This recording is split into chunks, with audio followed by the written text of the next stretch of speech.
Originally, sa ilalim ng PD number 27 o yung tinatawag nating Emancipation Patent Law, okay?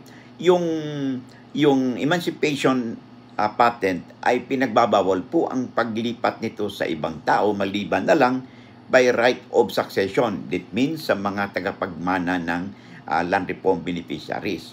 However, ito po ay binago na po ang batas na ito sa ilalim ng Executive Order number 228 na kung saan ay inamindahan na po ang PD number 27. Maaari na pong ibenta ang nasabing lupa na hindi na kailangan pa maghintay pa ng 20 years, no?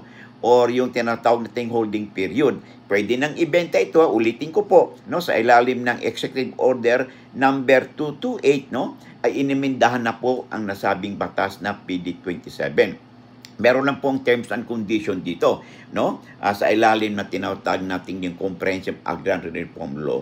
Okay? Una, kailangan yung productivity ng lupa ay mamimaintain. Okay? Pangalawa, the buyer will not exceed the aggregate area provided by law. Ibig sabihin, hindi mag-exceed ng 5 hectares, no? Ang bilihan ng lupa. Okay? Then, later on, at saka, dapat ay fully paid kung anumang backup, ang anumang pending na balance nito doon sa tinatawag na sa Land Bank of the Philippines. Okay, yan ang po ang terms and condition. Ngayon, of course, kung sinasabi ninyong installment ay hindi po talaga mababayaran yan o kung hindi nyo fully paid yan, hindi po talaga mag-execute ng tinatawag nating deed of absolute sale. So, kailangan mabayaran muna ninyo yung fully paid yung installment at pagkatapos ay pwede niyo po nyong i-invoke yung sinasabi kong batas na Executive Order 228, no?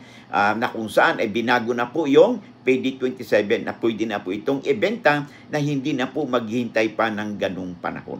Lamang na kayo pag may alam sa batas.